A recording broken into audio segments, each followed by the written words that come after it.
I'm here to talk to you about your snoring problem.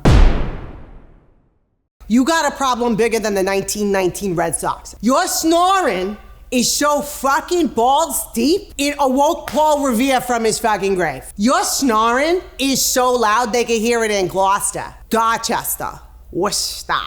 I'm not talking about some Somerville bullshit, all right? Your snoring, it's a problem. Your snoring is so loud, it's louder than Fenway Park after a walk-off. You know, and I know, Pats rule, but you fucking drool. Pats, hardcore, you fucking snore.